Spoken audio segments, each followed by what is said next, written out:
October 23rd school board meeting to order. We'll start with the Pledge of Allegiance. It's right there behind you. It's always the guesswork here. I pledge allegiance to the flag of the United States of America and to the republic for which it stands, one nation, under God, indivisible, with liberty and justice for all.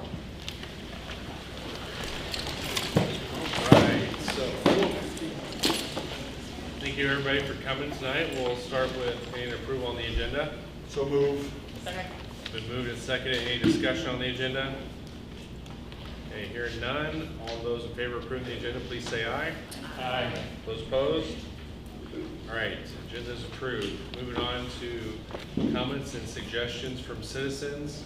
We'll get to all of you young people here just a little bit. Is there anybody else that would like to speak to the board? Okay, seeing none, if there's an online form that you can submit to Joe and he forwards on as appropriate. So again, thank you for coming. Now on to you students. It's quite the group tonight. Because you came in such a large number, you get the easy part of answering questions. I really have a couple hard calculus questions I asked, but I'll let that pass tonight. Sorry, that's the engineer in me. So, if you want to state your name, stand up, state your name and your teacher, and that's it. We'll start with you, Matthew. Matthew Simmons, and my teacher is Mr. Lawrence. I'm Oliver Olson, and my teacher is also Mr. Lawrence. I'm Austin Reed, my teacher is also Mr. Lawrence. I'm Sarah Blake, my teacher is Mr. Marmion. I'm Kenny Stroud, my teacher is Mr. Lenz. I'm Isabel Forte, my teacher is Mr. Marmion. I'm Lynn Costello, my teacher is Mr. Lenz. I'm Isabel Shepherd, my teacher is Mr. Lenz. I'm Tyler Engel, my teacher's Marmion. I'm David Watkins, my teacher is Mr. Marmion. I'm Nolan Bungie, my teacher is Mr. Lawrence. I'm Jalen Monahan, and my teacher is Mr. Lenz. Madison Arnold, my teacher is Mr. Marmion. I'm Michaela Springsteen, my teacher is Mr. Lawrence. I'm Lily Hughes, and my teacher is Mr. Marmion. I'm Madeline Cook, and my teacher is Mr. Lenz. I'm Karen Albright, and my teacher is Mr. Lenz. I'm here with Savannah Dugan, and she is here for Mr. Marmion. I'm Kay Leo, and I'm here for Mr. Lenz. I'm Blake McGowan, and my teacher is Mr. Marmion. My name is Neil Kane, and I'm here for Mr. Lawrence. Thank you, everybody. I think this might be one of the larger groups. I think so. I think it's for the record. Good job. Good job getting it done. Yeah, it's a before 3 hour the second meeting. last. It's one of the longer ones. All right, now on to our 3-hour meeting tonight. So consent agenda. Can I get approval on that? Make a motion to approve the consent agenda. Second. Moved and seconded. Is there any discussion on any of the items on the consent agenda? Just a quick question for Joe. Are we still looking for any personnel? We still have openings? Yes, yeah, we sent that list out to all of our parents. I'm not sure how many of them, a few have been filled, but there's still a number of positions to be filled. All right, any further discussion on the consent agenda? One of the things that I want to just mention, and it's on a lot of our consent agendas, is just the volunteerism that we see. And there's always a list of volunteers, and it's such a gift for those people to provide their time and dedication to volunteer in the school. So I just want to mention that. Carrie. Yeah. Yeah, thank you. I completely agree, Carrie. All right, all those in favor of approving the consent agenda, please say aye. Aye. Those opposed? All right, consent agenda is approved. Okay, Joe, moving on to what's going to be, I assume, sort of award recognitions next couple meetings. Yeah, we should, hopefully we will. But right now, the first one is our head volleyball coach, Taryn Vander. Thank you. Named the MAC Coach of the Year. They won the outright MAC Conference title for the first time in a long time. So congratulations to her and her team. And they play Tomorrow night they play to go to state, so against Knoxville, 7 p.m. All right, thank you, Joe. Moving on to bills, Joe. Thank you. This evening I have $2,622,598 worth of bills presented for approval for payment. My highlights include a payment to American 3B Scientific for $9,365. That's for nursing skills mannequins, which will be reimbursed with a grant that the high school received. There's a payment to Iowa Thespians for $5,575 for student registrations to attend the 2023 Iowa Thespian Festival, and a payment to Westlake Sports Products for $170,137 for the new wrestling mats at the wrestling facility. Thank you. I move we pay the bills. Second. It's moved and seconded. Do we have any other discussion or questions for Jill on the bill? Tell me about how we are on the wrestling mats. Are they all cured out now, or what? Yeah, we've had them for 20 days. Other than for girls wrestling that's out in our transportation facility that we'll be using them. The other ones we didn't even clean off because they have cornstarch on them, so we'll be able to stack them. They won't stick to each other. And so that's kind of irrelevant for those. But the girls ones are ready to go. Good. Any further discussion? All right, all those in favor of approving the bills, please say aye. Aye. Those opposed? All right, bills are paid. All right, moving now on to reports. Again, thank you. Dan, I'll see where Shane's at. He's usually here. He's out of town. He's out of town. Yep. You guys are stuck with me Dan's this in time. charge now. So thank you for hosting us tonight. Yeah. And look forward to your report tonight. Yeah, well, I have some teachers here that are actually going to do most of the talking. We're here to present to you on a program that we started just this year called The Bridge. That's our alternative program, a school within a school, for some of our most at-risk students. The reason it's called The Bridge, I'll kind of start with that, is our goal is to have these students complete their high school education at Edison Academy, which we share with Pleasant Valley and Bettendorf. So as we were brainstorming on what this was looking like, we kept talking about, we want to bridge that gap. We want to bridge that gap, and the name just kind of stuck. So with that, I will go ahead and turn it over to, I don't remember who's talking next. Me.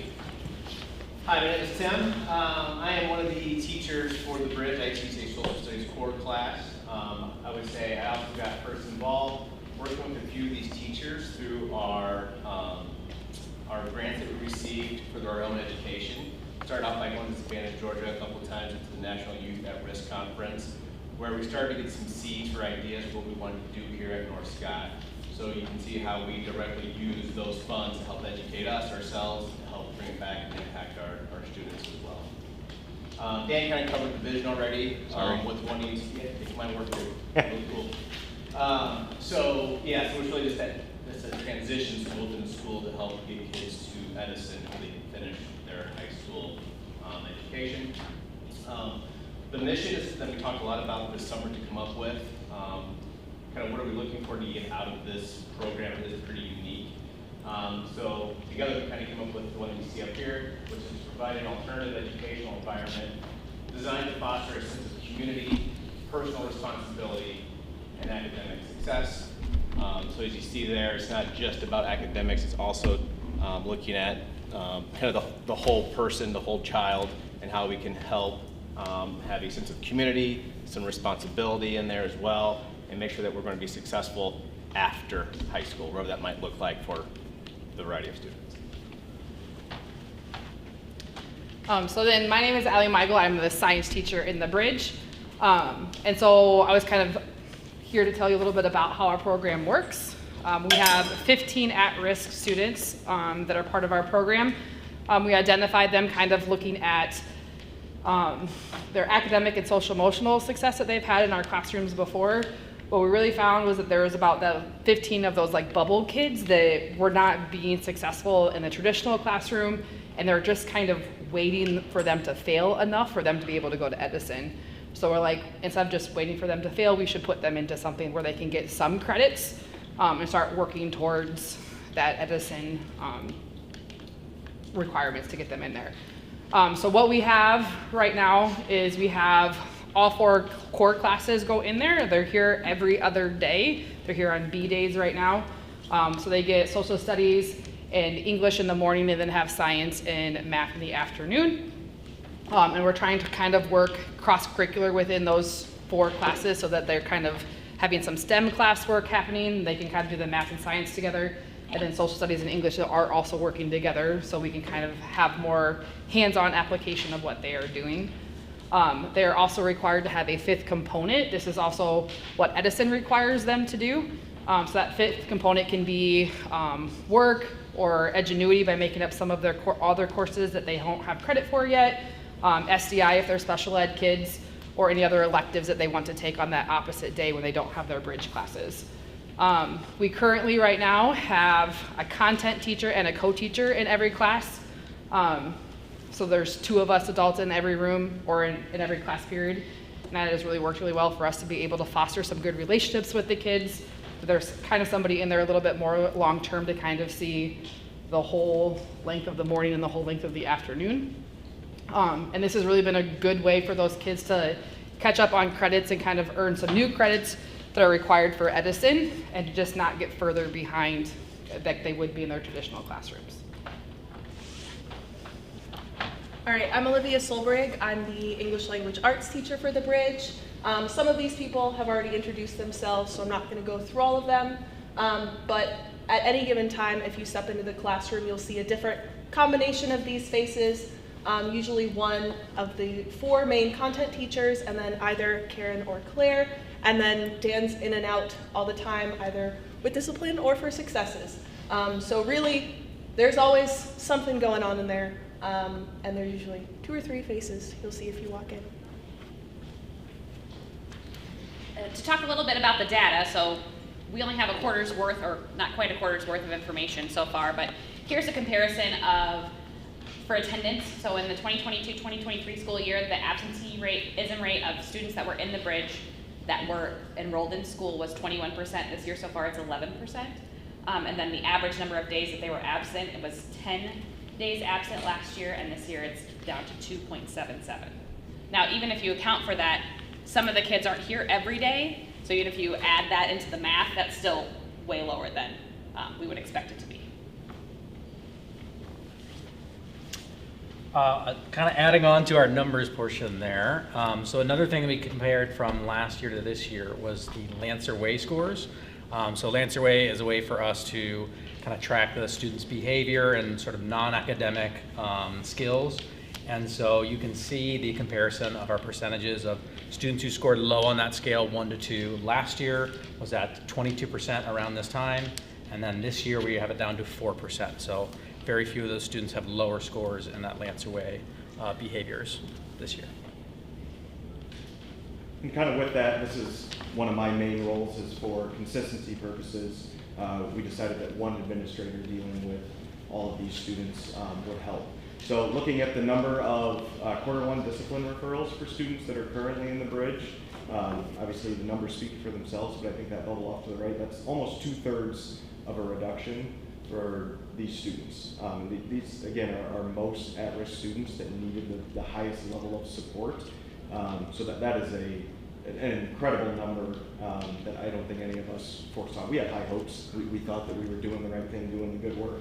And I think that us putting some of these slides together over the last couple of weeks to prepare for this really just reinforce the impact that, I'll say we, but in reality, these 6 teachers and my role beyond just discipline has been if they ask something, I kind of just say, yeah, sure, let's see what happens. And I think the numbers speak for themselves, and then I'm like getting goosebumps looking at these next slides already. Okay, so as much as I love numbers, as an ELA teacher, this has the biggest impact for me. I love the words, part of it. Listening to the kids talk about things they like about it, getting the chance to even have extended conversations with these kids has been the biggest change. As a classroom teacher, I've had a lot of these kids, probably over half of them in previous years, and I've had far more conversations with them in this one almost quarter than I have in previous years I've taught them. So hearing this feedback and that they feel respected, they feel safe, they feel more positive about coming to school, I think makes a huge impact. Looking at that in connection with the numbers, which equally important. Can I ask a question? Sure. You see a difference. This is phenomenal feedback. Thanks you guys so much. But can you see a difference too in their behavior and their attitude, social emotional? I can say, and I think I speak for a lot of us, these are kids that a year previous, if a teacher said something to them in the hallway, they would put their head down and run away as fast as possible. And these kids will actively say hi to us in the hallway, and that feels like a really big step for me. And it feels nice that in public they're acknowledging their teachers. That's the biggest thing I would say. David got a hug. I did. Well, yeah. So, just a quick, since you asked, the student that probably had the highest number of behavior referrals last year was one of our first candidates when we started brainstorming this. Has 0 referrals right now, and I couldn't tell you the number from last year, but it was up there. And he starts conversations with adults that a year ago he would have avoided at every cost, and legitimately gave David a hug one day, just like, I don't even remember the context. I think I was so floored by the fact that it happened. I think class got over early. So. I don't know if that's something to brag about. But to answer your question, Jody, I think yes. I think every one of us has seen concrete evidence that this has made a positive impact in these students' mindsets, and that this is the 1% of the 1% of kids that were refusing to come to school and were doing everything they could to avoid classwork. And I'm not saying that every day is easy, but I think the payoff that we've seen with some of these students, and I'll skip to, more numbers. But there's a slide with parent feedback as well, and these are parents that traditionally maybe weren't as involved as we would have liked, that we'll get to here in a minute. So, sorry, I stepped on toes there. You want to take this slide too and take my other information? No, I'm good. Yeah, so there's a lot of numbers up here, and I can go through all those categories and tell you, read from the slide, but I'll let you all do that. So I think the big thing to take away from this is we gave this survey 2 weeks ago-ish. So that was still pretty early, and in all honesty, we had been with the kids for 6 weeks or so, so not really a lot of time, I would say, to help develop and foster these relationships, which I think it just takes more time, especially talking about some kids who, just don't really want to have relationships here at school. So this data to me is still really early on, and I think just as the year progresses, it's going to only get better. Because of the things that we see in the classrooms, like the conversations that are being had. Today was probably the most class discussion that I've had in my class by far. Would you agree? Kids is volunteering answers, so we still got to challenge these students too, right? We're not just laying back and letting things just go. Like, we still got to push and challenge them, but with the environment that we've built, and this group of adults is probably the best adult group I've ever worked with. They are so easy to work with, and we're all on the same page. It's just really great to be around them. That's all led to having these numbers up here. And you can see every single category went up. Not just a little bit, but by quite a bit. And if I recall accurately, looking at each student's responses on here, they were just looking at how they performed or how they felt last year and then how they were feeling this year. I think every student went up a positive score in every single category and every single question, which you won't see on here. But to me, that's just speaking volumes. And I had a couple run-ins with some of these students in the hallways last year. I didn't know them as an instructional coach. I don't interact with them very much. And I was a little hesitant. I thought there would be some rocky relationships, but to what Dan was saying, the ones I thought would be rocky are probably some of my strongest relationships now with some of those students. And I look forward to coming to class. Yeah, and having a kid like, Mr. Riley, I'm like, who's that? Oh. And like they holler at you from the hallway to come talk to you, I think probably speaks the loudest volume of anything, of all these statistics, all that is just the continued growth and opening up of these students and getting work completed. We have to work on redirections too, right? And give prompts, and how they respond to those in a more respectful way and listen to you and then change behaviors. It's phenomenal. So along with the survey that we gave the students, we also gave one to the caregivers. So here are some of the main reasons why we're doing what we're doing, hearing them talk about their son or daughter and how they're not skipping school anymore, or they have a desire now to achieve a high school diploma that maybe they didn't have before. And this is just what we got from the survey, but we're also getting this feedback in IEP meetings, at the football game, while Dan's trying to work and he's got a parent that's just talking his ear off about how happy they are. This right here is what makes it really worth it.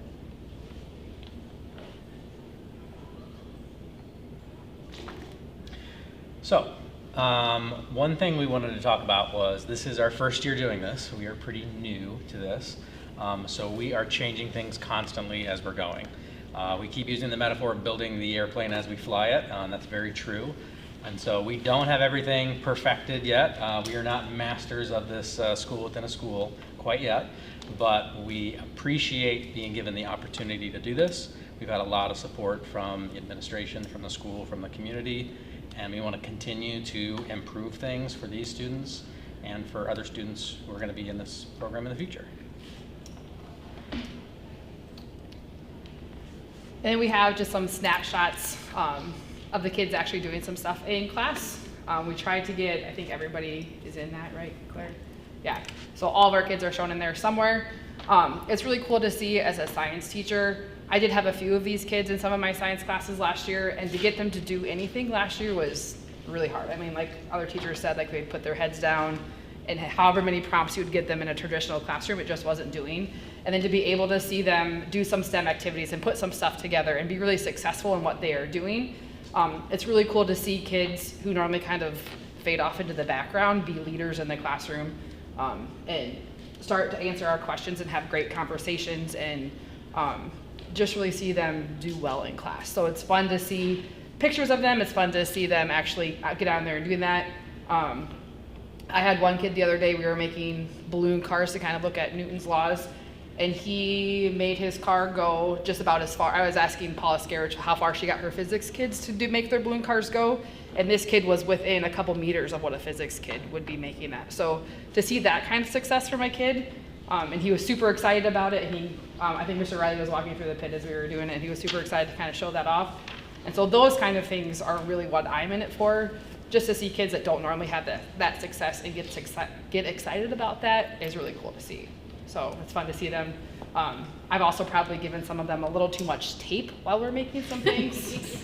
So some of the stuff up there is some creations that probably have a little bit too much tape stuff with them. Yeah, art credit, there you go. So just to wrap up a little bit with our thanks, first our thank you to our administration here at the high school for taking a chance on this idea. I cannot tell you how many staff members at the school who have nothing to do with the bridge, who have nothing to do with alternative ed, who don't even maybe have kids in their class, like they might be an elective teacher that's never had any of these kids, are asking all of us, hey, how's that going? What do you think about that? It's so important to see that like they are noticing a difference in the building, and we appreciate their support and just checking in to see how things are going. Thanks obviously to our students and their caregivers. When we had to call people to say, hey, you want to try this thing? We don't know what we're doing, but we're going to try. A lot of people jumped right on board, and so that we really appreciate them taking a chance. Also, kind of as Tim mentioned at the beginning, this all started from conferences that he and Karen and I attended through TQ money. We just want to be appreciative of spending that money and being approved to be able to have those learning experiences and to make a change back here at home. I'm going to add one more thank you that's not on the slide that I knew they wouldn't want on there. I cannot tell you the amount of time and effort that these people have put into this program. And they will act like it's no big deal. It's a big deal. And kind of to touch on, I can't remember who said this, when we are in a room together, we have like a meeting once a week, and we sit there and we discuss like who wants to do this, or who's okay with this, or what do you think about this? Everybody's on the bus, everybody's going in the same direction. And I think everybody in here knows what it's like to be in a meeting or several meetings where that doesn't exactly feel that way. So this is really revolutionary to be able to feel like we're all rowing in the same direction, and so they deserve a lot of credit. As do we. All right. Yeah. Well, first of all, I want to thank you guys. You are changing people to the kids' lives, and their trajectory is totally different, so thank you for that. Thank you for all of you. Is there a plan of, as this program grows, is there a plan to have that growth? Because obviously we have a limited number now, and I'm sure with the success, growth is probably going to be on the horizon. Is there a plan already coming forth for that?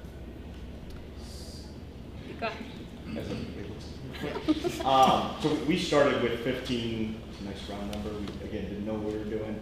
Again, the plan for this is that Edison is that capstone for their senior year. So we have, I believe, 6 juniors that will be going there. 7? More than that.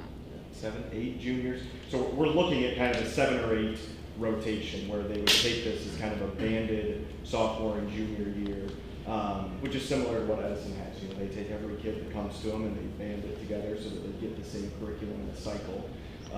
So the plan is to keep it for sophomores and juniors around that 15. I will be a little bit egotistical. I think we did a really good job of identifying the proper students. So I think that if we are identifying the proper 15 students, that's a number we would like to live within. But if it proves successful and we have a need for it, I think we've proven that it can work at this scale, and we'll look at what our options are. So if 18 came next year, you'd say that? We'd have to look at the mix of kids. When you're that small with kids, you kind of have to look and make sure that we're not stretching anybody too thin.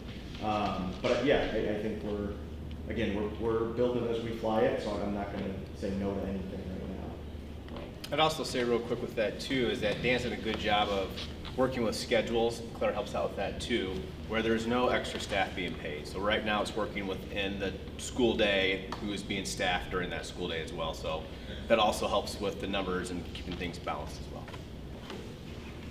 So I just wanted to thank you guys too, and I just can't help but think that in a few years you're going to hear from these students again. They've gone through this and they're going to come back and thank you, because that might have been the difference between them staying in school and not staying in school.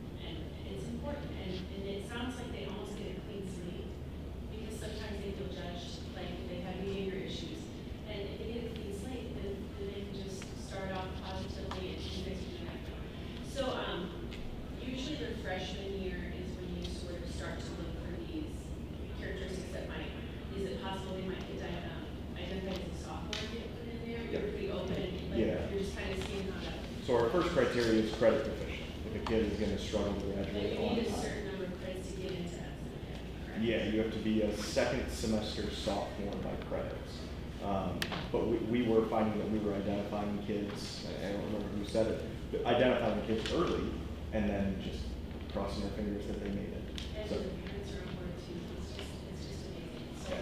for these kind of kids to be able to play. I guess that was my question too, is that to identify these kids, I mean, I can see parents usually wanting their child in there, or what are some other criteria that you identify? So, do you want? Nope. At-risk definitions in the state of Iowa are based on 4 criteria. It's academic, which would be like their credits that we're talking about, achievement, which would be like their standard test scores, attendance, and then that social emotional piece, which can be discipline things, could be your socioeconomic status, could be that you receive referrals for outside services, could be that I think one of them is like a report of bullying. Any of those things flag in that area, but it's kind of a wide breadth for saying social emotional, but it's a lot of things fit in there. So to be considered at risk in the state of Iowa, you would meet 2 of 4 of those criteria. I would say probably 90% of our kids probably meet 4 of 4, because that's why they ended up with us at the 15. I don't have the exact stats on that, but that would be my guess, based on knowing them and having worked with them, is that a lot of them would meet every single one. Do you all think you'd like to do the program next year again? I think so. Yeah. It's a great question to put other people on the spot. Can we get that in writing?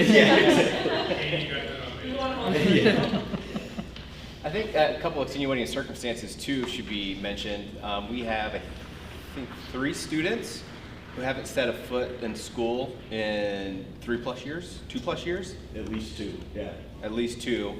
Some really have struggles with anxiety and depression as well, things that would just prevent them from being successful in a school setting. And for those students who have been at home doing Edgenuity or homeschooled or in a different state been homeschooled, you know, without the program, they wouldn't be coming to school. It wasn't just like, oh, we're going to come to North Scott. It's the program is what opened the door for them to actually get back into school. So one of our highest achieving students hasn't been in school, I think, for 3 years.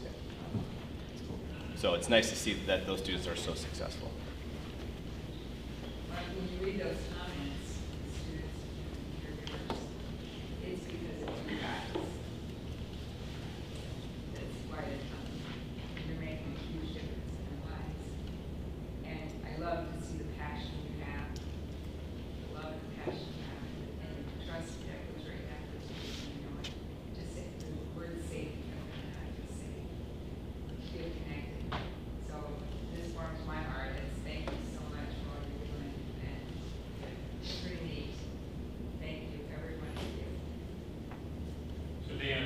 did the stats up here, that was based on the same 15 kids then from last year, which would have been freshman, sophomore, now sophomore, junior. Yep.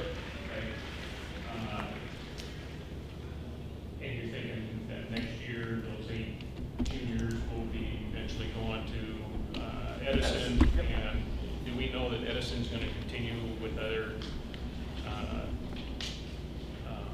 agreement with Bettendorf and NPV? Because I know that one time they were talking, it might have been a few years ago, that they were going to do their own thing, and I know now they're going to be going to a different building. Yep. Okay. Yeah, we met with them on Friday, and all 3 districts have every intention of continuing as is. 2 things. I think it's already been said. It's the relationships that you build with these kids. And we know for a fact that when teachers build relationships with kids in their classroom, they're more willing to come to your classroom. So that says kudos for each and every one of you. Now with your sophomore juniors, are you teaching all 15 at the same time? I mean, so you'll have science and you're teaching whether it's biology or whatever. So the plan is is it that a combined? Is it a combined class? Yeah, it's a combined Okay. class. So the plan is that we'll have a 2-year rotating curriculum. Okay. So we won't be teaching. Makes sense. Okay. And then the other thing is you're caring for them, plus you're finding out, building those relationships, that little TLC that you're giving them, they're finding out that they don't really mind coming to school, and you're making it a positive influence instead of that negative thing. So I'd like to see us do more. I'm going to give you the big picture program that I had an opportunity to see, and it's out of California.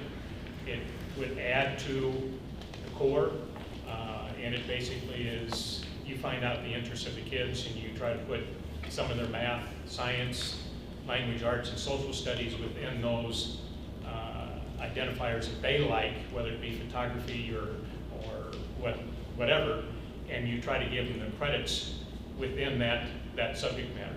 So I like to take pictures, so how can I develop a math curriculum in photography so they can get 4 years of math within that?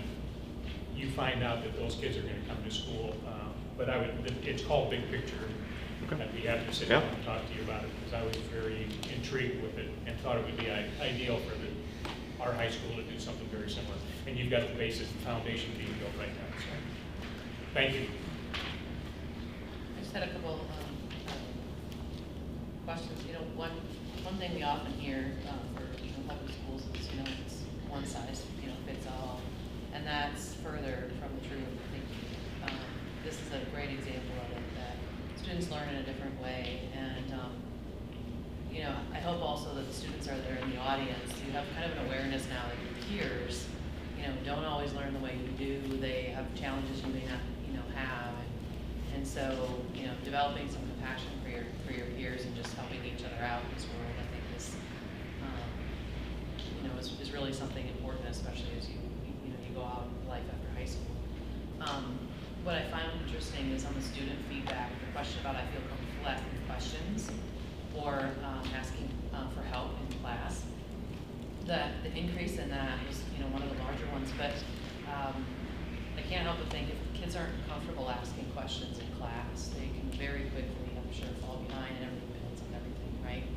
So, I think that's an awesome improvement, because that's absolutely required, I would think, for them to further their knowledge and to be successful in years. And if you don't ask questions and you're frustrated, you very quickly just probably withdraw, and that's it, and it just spirals from there. So that one really stood out to me. Just a couple of questions. When you said the students kind of do this on a B day, is that right? Like, so what are they doing on an A day?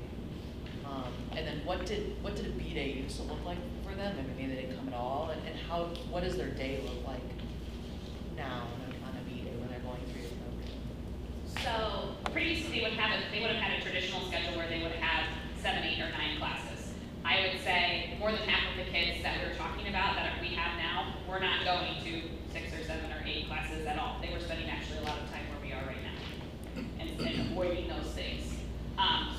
B-Day looks like they follow the same schedule that the kids follow, that all the other kids follow. So they have block schedules, so they have social studies, and then English, and then they have lunch, and then they have science, and then they have math. Their other day is meant for that fifth component that Allie just touched on a little bit, so they can be working, they can be taking elective classes here at the high school. We have some kids that have a full schedule still.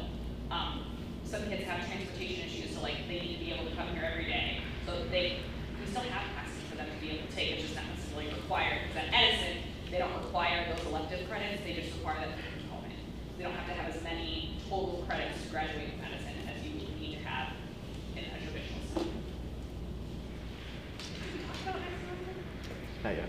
So one of the, like we said, we are figuring this out as we go. Actually, just before this meeting, I was calling some parents. So already we've determined that we set up that B-Day schedule for transportation. If a kid's here, they're going to stay here, and we felt that would help with that consistency. What we're finding out is that having a different schedule each and every day has become a bigger hurdle than we anticipated, and it's a long day. And then we're setting them up for this bridge to Edison, and then Edison is from 8:30 to noon. Well, it seems weird that we would stretch them one day and not the other, and then give them a half day. So starting second semester, we're actually going to move to, these students will be taking the same classes, but instead of every other day, it'll be every morning. So 8:30 to 11:30, and then they have lunch, and then their fifth component would be one of those afternoons. So it gives them a consistent schedule for work and those kinds of things. So already, you ask what the B-Day looks like, and it'll look that way for about 2.5 more months, and then we're changing it because we're trying to be super responsive to what the kids need, and that was one change that we have control over, and we're able to make that move for second semester. Is transportation going to be an issue with them? It will. I will say that all of the parents that I've talked to where transportation would be an issue have basically said, we'll figure it out. This is worth it. We love this, and we want this to work. So we've already got 2 kids that are going to partner up to ride here together. We've got some of them. We've got a student whose caregiver said, my lunch break will be that I will come to the school, pick them up, take them home, and then go back to work because they know that this is what their student needs. So to answer your question, yes, but they're willing to jump that hurdle because of what they're seeing. Yeah. Do you see the possibility of, when students start in this program that they may not go to Edison and they may stay here? We've had a couple ask about that, which again is a testament to these 6 people that they're spending their days with. Our every intent is for them to go there because of the curriculum. We just can't provide 3 years of, at a certain point they would be repeating curriculum. And because we've set up a safe environment, they voice to us what their concerns are about Edison, and we've already been able to address those. So I think the students that have voiced that opinion have already, they've at least started that conversation, so then we can say in a year, here's what that would look like.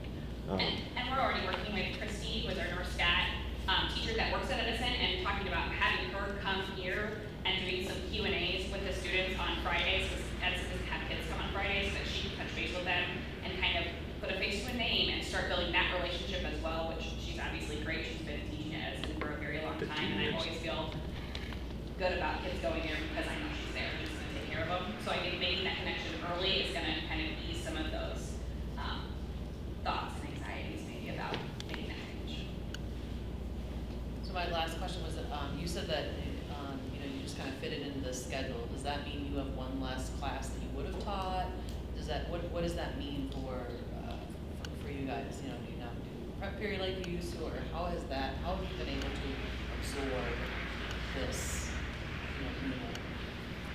It took a little bit of work. These teachers are teaching the same course load that every other teacher is. What it did was it bumped numbers in a couple different areas. Not anymore, we don't have any classes that are overfilled, but if you would have had a section of geometry at 27 and another one at 24, they're both at 27 now. And I think Claire said, the teachers' perception has been that this overall has been a positive, and that's with them having slightly larger classes. Again, we didn't overfill any classes, but it did push a couple of our core classes to a slightly higher number. But I think it does make a difference though if you're talking about these 15 kids are being are not in that 27, that makes a big difference about what you can do with that 27. If you have a kid that's refusing to work, or a kid that refuses to come to school, or a kid you have to redirect all the time because that traditional environment isn't working, it makes a huge difference to be able to say, oh, I don't have these 2 kids, but then I have these other 3 kids, and they're responsive to what I'm doing. That makes a huge difference. I think it's good, you guys just keep collaborating as you're doing, that is what makes us very successful too. You care about each other. So as was one of my concerns is what about your schedules? And, learn best what you need to do for the kids and for you, to take care of you guys too. Thank you. Yeah, thank you. Thanks, Joe. Thank you. Yeah, I guess- thanks for, to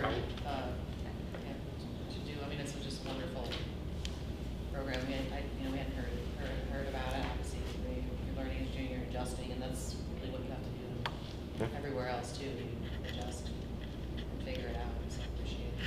Good luck with the Excellent schedule. job. Thank you guys for comment, and I can't thank you enough for trying to reach all kids and build relationships with everybody, making sure nobody falls through the cracks. So thank you to teachers, administration, and just everybody. And keep sending them to the conferences to get new ideas, I guess. And Tracy put it best. These kids are going to come back and want to tell you about themselves. Yeah. Tracy brought that up, and that's so true. You're going to get more hugs, David.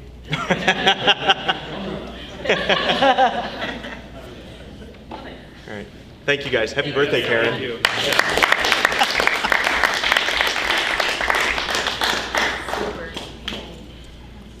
All right, totally going 180 degrees. We're on to committee reports and the health insurance update, Joe. So it's in your packet, just really, it was going over our numbers, and the big picture is we are right now at a deficit, so as we watch it over the next few months, it's part of our puzzle piece that goes for next year's budget. We'd love to see that come back down to where we wouldn't have to do major changes to insurance or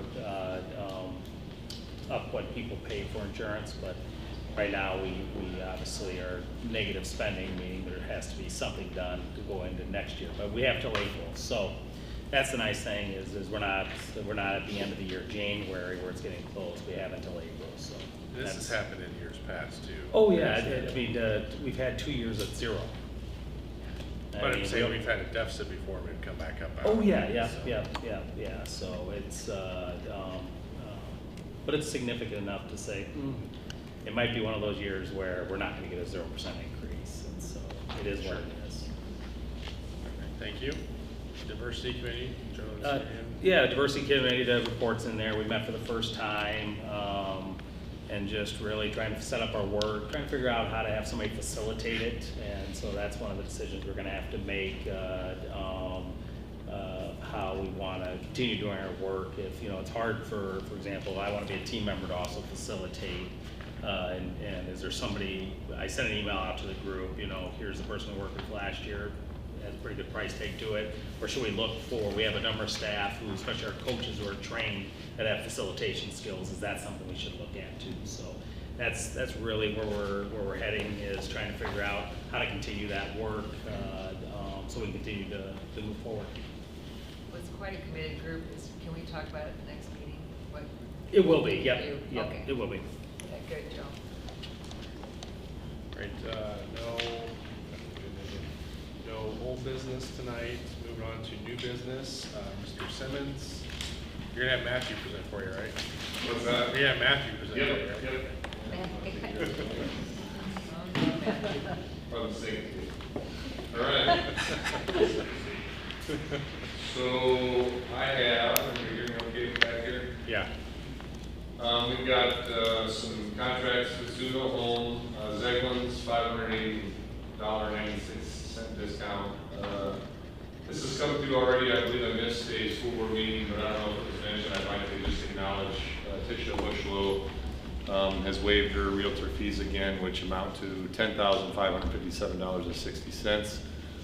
Van Pelt Drywall, you'll be approving. Mike's Floor Pro is discounted $514.88. And Big Bear Insulation is discounted $3,000. So that puts our current discount totals at $61,352.70. That's all I have today.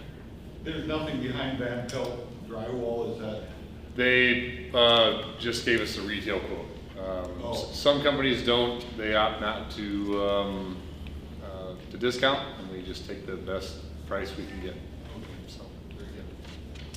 So wonderful, Alicia. So wonderful. Yeah, she serves this program very, very well, and over and above, well beyond just last year. She picked out all of our colors and anything we need. She's down to help us.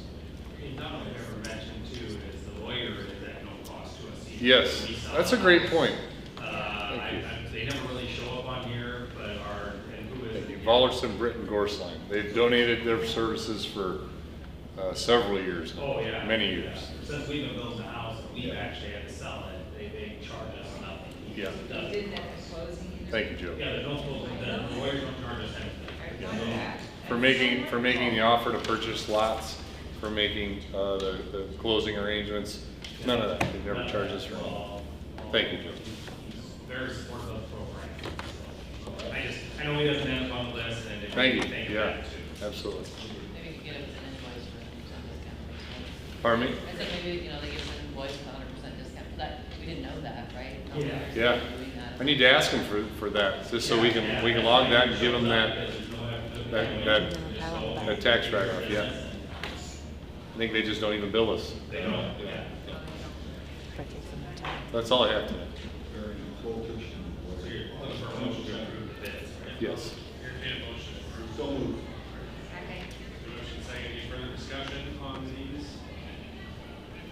All right, all those in favor of approving the ones listed here, please say aye. Aye. Those opposed? All right, we are approved. Thank you. All right, now moving on to the junior high addition, the design and bid schedule. Yes, this is just getting our last two projects, this one and Neil Armstrong, what our construction documents will be completed on 11/10. We'll have the confirmation preparing of the bidding documents 11/13 to 11/17, contract bidding 11/20 to 12/08, and then at our December board meeting, hopefully approval of the junior high project. Make a motion to approve the bidding schedule. Second. So motion second, any discussion on this? I guess I had one question, Joe. We're still within budget on this? They're all tight budgets. Tight budgets. But yes, we feel like they're all within that range where we should be. Well, we'd love them to be a lot less, but Sure. they're within range, yes. Okay. Any further discussion on this? All right, hearing none. All those in favor of approving the junior high advertising schedule, please say aye. Aye. Those opposed? All right, that was approved. Moving on to Neil Armstrong. All right, Neil Armstrong, same thing, construction documents completed 12/15/23, budget confirmation and preparing bidding documents 12/18 to 12/29, contracting bidding on the 1st or after the 1st to the 18th, and then school board recommendation on the 19th and approval on the 22nd for the school board. This was to separate them. We don't want our two projects competing with each other, and so trying to separate out two big projects is why there's a difference. Okay. Motion to approve. Okay, it's been motion second. Any further discussion on the bid schedule? All right, hearing none. All those in favor of approving, please say aye. Aye. Those opposed? All right, it's approved. I think that's the last one of the All 2025, Vision right? 2025 are out. The last project you'll be getting in December is the wrestling room. And again, because they put a sprinkler system in, we'll put it all in a one bid package. So that one still has to come. Sure.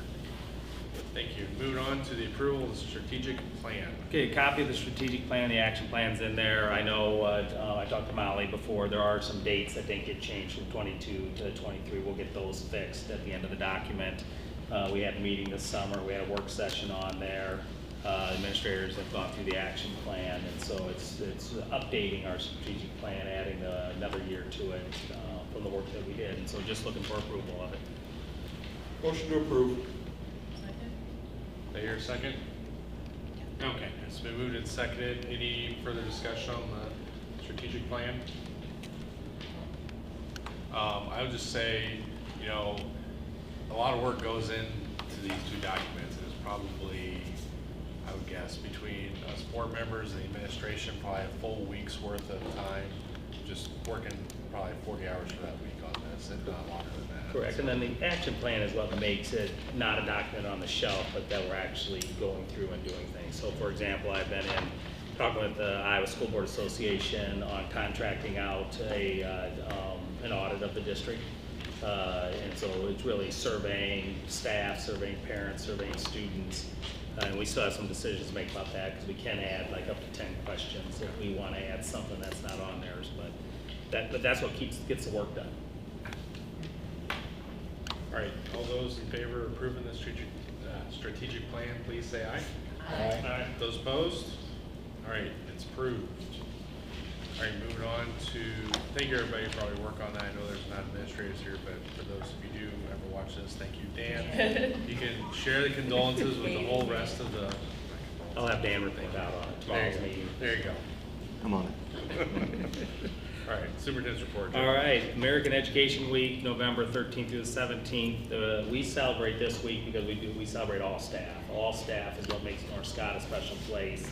I know in the spring when they do Teacher Appreciation Week, our PTOs and different organizations really step up for that one, but we try to make a bigger deal out of American Education Week because we can recognize all staff. So just kind of a notice on that. The election on the 7th, so this is actually the last board meeting before the election because there's an extra Monday and Tuesday. If you haven't quite noticed that in the calendar, when we get that extra, that 5th Monday, Tuesday kind of throws off our schedule. The reason the next board meeting is this board is because you can't do a reorganization and change boards until it has time to be canvassed. And that's after our meeting on the 7th. And so it's the following board meeting, the 22nd, I think it is when we do the reorganization. So, and of course we got the school board convention in there too. But election on the 7th. And then reorganization was on the 27th. November 14th, McCausland, another forum listening session will be out there with their city council. They moved their board meeting for us in order to get us there at a good time. Vision 2025 update, the softball, we're just about ready to do the punch list, which is nice. That project is really down, putting in a few gates. I saw the electricians hung the light poles today, which is nice. They're really wrapping everything up. So that project's coming to an end. In the spring is when we'll do a ribbon cutting on there for it. And then Shepherd, the roof is on, should be completed by the end of the week. They poured the floors. And so now once they get the windows started putting in, they'll really start working on the inside. So it's nice, that's really taken shape there. The regional center, the building will be delivered here next week, and they will start erecting the building. They'll start from the north side and work their way south. And so that building's so big, it's broken into an A and a B because there has to be a firewall between, and then there's the C is the greenhouse. And that's the direction they're heading with it. And so we really see a lot of things happening. The crane's already there to unload the semis when they come. I can't remember how many, it's like 15 semis a day for 2 straight days for the entire building. The Lancer Stadium, the bleachers will be moved. If you happen to look over at the soccer field, we have the dirt being lowered down, cement pads being put in. The 2 side bleachers are going to get moved over there, and so that stadium will get bigger. And then as soon as we know that we're done with football, so Friday night when we win, if, for example, if Western Dubuque would happen to lose, that means we'd host the next Friday. So we have to wait until Saturday to know. But as soon as we know we're not having football, then we'll get those bleachers moved. We'll put a road in going over top of the track, and they will come in and start demoing the stadium. So things will start happening there fairly quickly. And then all the other projects, you just did the last 2 for their timelines. We're at the timelines, we're going to bid on them and getting that next set going. So that's kind of the update there for Vision 25. And then student count, kind of like insurance, it's not the best news when we think about budget next year. We are down 76.46 kids who live in the district on our count. So that includes all the kids going here, plus all the kids open and rolled out. And then when you factor in open enrolled in, we're down a minus 33.16. And so there is no way, it would be, take a miracle for not us to get more than 1% new money next year. It's just, we're down 3% kids. It would take 4% new money to get 1%. And we haven't seen 4% in a long time, very, very long time. So yeah, we already know we have to calculate that. That's why we're, if insurance could be another 0%, IPERS looks to be a 0%. Those will help within the budget. But that's a big factor. Student count is for it. But when you graduate 276 and you bring in 205, it's tough to be up kids. And that's where we're at. Kindergarten, first grade, really small. And our biggest class is 7th and 8th grade. And then last year's class was a big class of seniors. So that's there. But ESSA students, we had 21 students on ESSA's, meaning the savings accounts.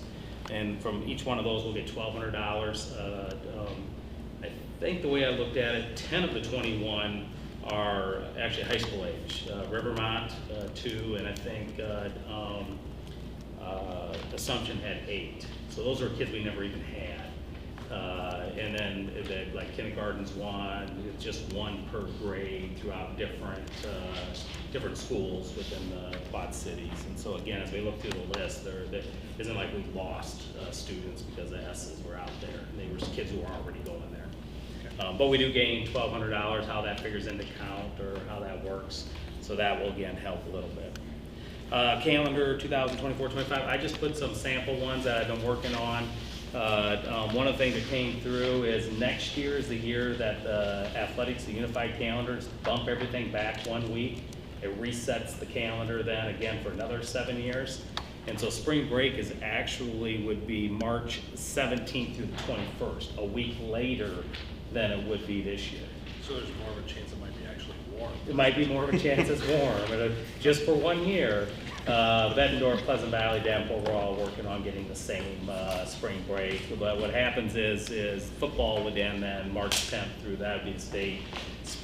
Winter sports end and then spring sports starts. It's about the only dead week that you can almost put in a spring break. And so, and then we've had 290 people took the survey. I shared with you a document. You can see kind of the comments. Right now, 52% want to start on Friday.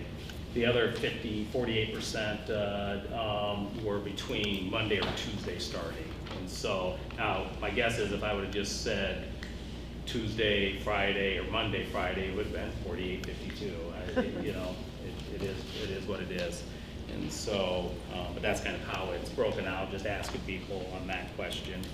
And then the early outs, you'll see a lot of comments, obviously from staff, very appreciative of early outs, and they share with you why it's a benefit, things like that. And so here we'll eventually be setting the public hearing for the calendar, but this gives you guys plenty of chance to take a look at it.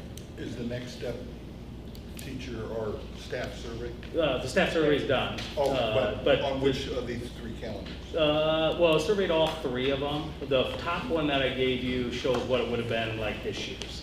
Okay. The next one, I added early outs. I tried, because one of the biggest complaints for parents anyway is it's not consistent. It's hard to remember which ones they are, even though they're pretty consistent. And then I look at it. So the last one goes every Friday. Which is very consistent, right? Every Friday, except for the very first Friday of school. If we're going to start on the 23rd, we're going to do a full day to get in the routine and have the time with them.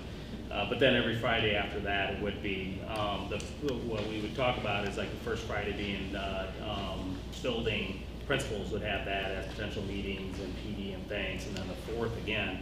All the other Fridays are protected for teachers to work with their teams, get their work done, and be ready to give a great education the next week. So that's why I lean towards recommending adding early outs. Joe, did you say that any parents were surveyed about the every Friday? No, that was one of the questions. If we're going to do a survey here soon, should we do something? Should we put that into that survey?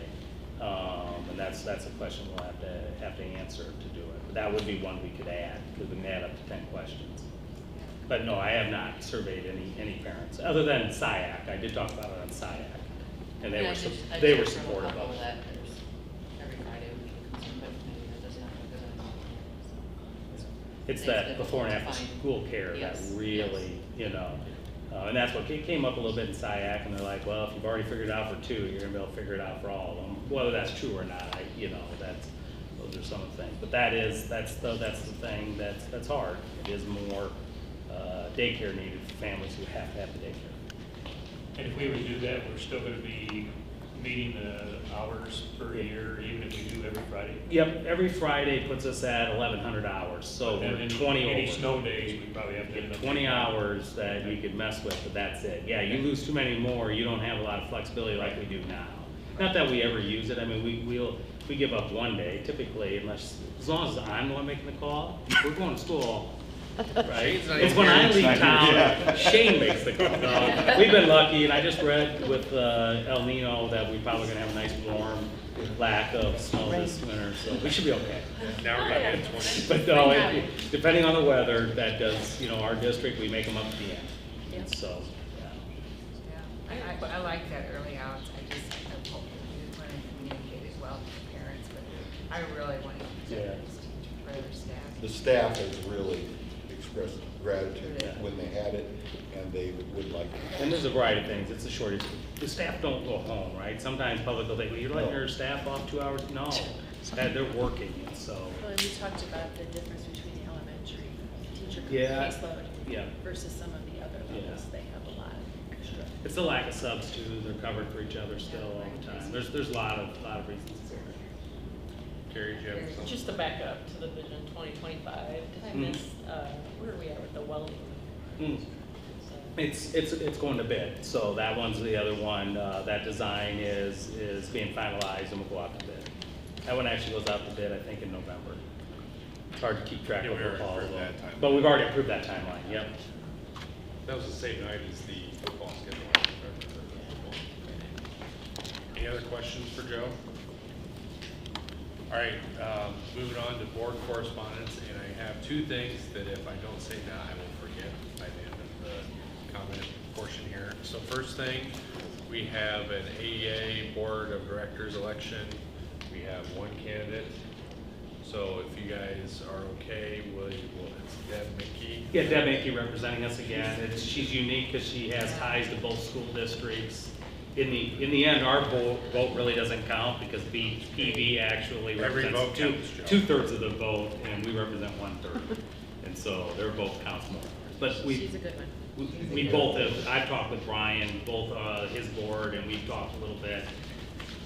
Would like to see her still represent both of our schools. Oh, yeah. She does a good job. Was she AD when you were there, Joe? Yeah. Oh, well, maybe I was in elementary school, but yeah. I can't remember. Great. Hopefully she's not listening. So as long as everybody's okay, I'll just assume we're good, unless something different. The last thing I want to say, usually everybody will see us passing a card and we'll get some thank you gifts, basically, that the board will sign. Since we have 2 individuals, and I'm sorry, maybe more of you that were in the choir concert in October, but I just remember Matthew and Oliver because they had very prominent parts in that. We received a gift from somebody towards the music department, and she was very appreciative of all of your guys' and ladies' hard work for that performance. So it was very memorable, you two. Had to be you two that got it, so. So thank you very much. So that's all I have. Frank, you got? Yeah, I do. All We had curriculum cabinet last week, and I just want to say I was very impressed by Nicole's presentation, and I'm anxious to see how that all will work.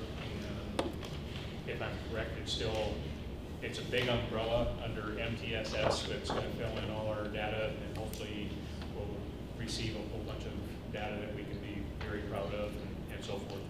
But I see everything coming together, what hopefully will come together. But I was impressed with your presentation, and I enjoyed the conversation with the administrators and staff. So keep up the good work. All right, sorry. Anything else for the group? Mark got married. Jody, you were not supposed to. Thank you very much for everybody's thoughts and gifts and everything. I'm very appreciative. It was a good time. And I'm not going to say anything more. Made it back. Yes. Good job. John? We had a successful lunch on the farm with the FFA and the Donahue Fire Department. Each received in donations $1,000 each, so it was very successful. So, That's yeah. what I was gonna Yeah. piggyback off that, John, you did a phenomenal job, and the activity that you provide for our kids, and helping out the fire department, and as FFA, thank you for that. It was a fun day, it was fun. All right, anything else? Thank you, everybody, for coming, and can't believe that we're actually kind of winding down our part, at least, on the Vision 2025 stuff. Yeah. Kind of hit me all. Exciting now. So for the students, we're taking a 10-minute break and then another hour, right? Yes. So, intermission. Right. Yeah. Hear to anybody. Thank you, that was the third thing, I had three things. So when we're done here, which is another 3 to 4 hours, we can sign any of your papers. So, thank you very much. All right. Motion to adjourn? Second. All right, motion second. All those in favor of adjourning, please say aye.